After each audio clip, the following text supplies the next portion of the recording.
அடங்கா மத யானையை போல் கலகம் செய்.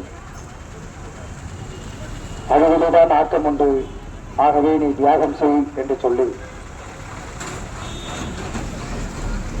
பாராளுமன்றத்தின் எம்மையெல்லாம் மனிதர்களாய் தலைமுறை வைத்த மகத்தான தலைவர் புரட்சியாளர் அம்பேத்கர் அவர்களை இழிவுபடுத்தி பேசிய பாஜகவின் அதிபரடி அடிமாட்டுக்கு விலைக்கு கூட போகாத ஒரு அமைச்சரை கண்டித்து நடைபெற்றுக் கொண்டிருக்கிற இந்த கண்டன ஆர்ப்பாட்டத்தினுடைய தலைவர் மரியாதைக்குரிய ஆசிரியர் ஐயா காமராஜ் அவர்களை நிகழ்வும் பெருந்தலாக கலந்து கொண்டு சிறப்பித்துக் கொண்டிருக்கிற எஸ்சிஎஸ்டி கூட்டமைப்பின் பொறுப்பாளர்களை, சமூக ஒற்றுமைக்காக உழைக்கிற உன்னத போராளிகளை, என்னோட வருகை புரிந்திருக்கிற விடுதலை சிறுத்தை கட்சியுடைய பொறுப்பாளர்களை, உங்கள் அனைவருக்கும் என்னுடைய பணிவார்ந்த வணக்கத்தை தெரிவித்துக் கொள்கிறேன். புரட்சியாளர் அம்பேத்கர் அவர்கள் தான் இறப்பதற்கு முன்பாக இறுதியாக பேசிய போது ஒன்றை சொன்னார்கள். இந்த நாடு இந்திய நாடு என்றும் மதம் என்றும் இருக்கையில் மதம்தான் முதன்மையானது என்கிற நிலைக்கு வந்தால் இந்த நாடு ஒரு மற்றொரு சுதந்திரத்திற்கு தயாராக இருக்க வேண்டும் என்று சொன்னார்கள்.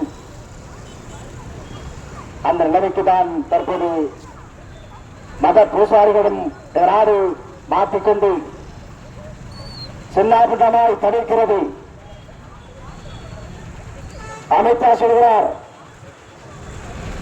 அம்பேத்கர் அம்பேத்கர் அம்பேத்கர் என்கிற பேஷன் ஆகிவிட்டது, அம்பேத்கருடைய பெயரை சொல்வது என்பது தற்போது இந்திய நாட்டின் பேஷன் ஆகிவிட்டது என்று சொல்கிறார்கள். என்ன சொல்கிறேன் என்று சொன்னால் என்ன சொல்கிறார்? அதற்கு பதிலாக கடவுள் கடவுள் என்று சொன்னாலும் சொர்க்கத்திலே இடம் கிடைக்கும் என்று சொல்கிறார்.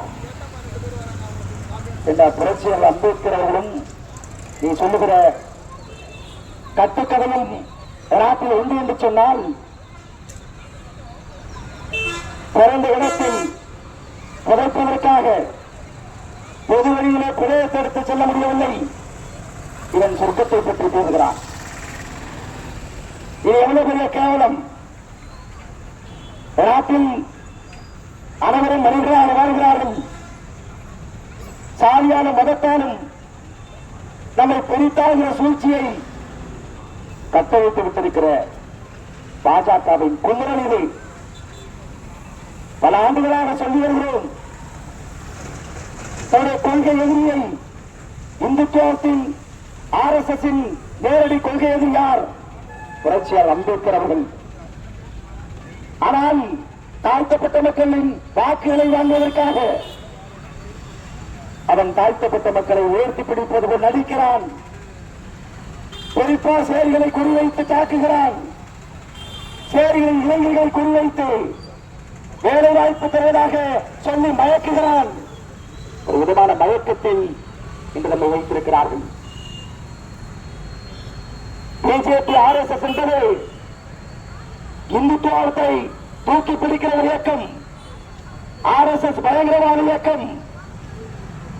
அவர்களுக்கு தலித்துகளை பார்த்தால் பிடிக்காது. தாழ்த்தப்பட்ட மக்களின் உரிமைகளுக்காக அவர் பேச மாட்டார்கள்.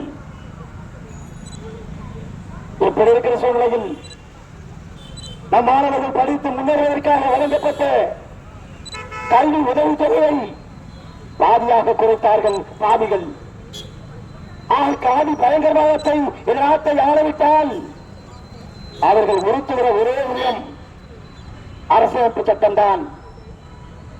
எப்படியாவது புரட்சி அம்பேத்கர் அவர்கள் ஒப்படைத்த அரசியலமைப்பு சட்டத்தை ஒழித்து கட்டிவிட்டு மனு தர்மத்தை இந்த நாட்டில் சட்டமாக கொண்டு வர வேண்டும் என்று துடிக்கிறார்கள்.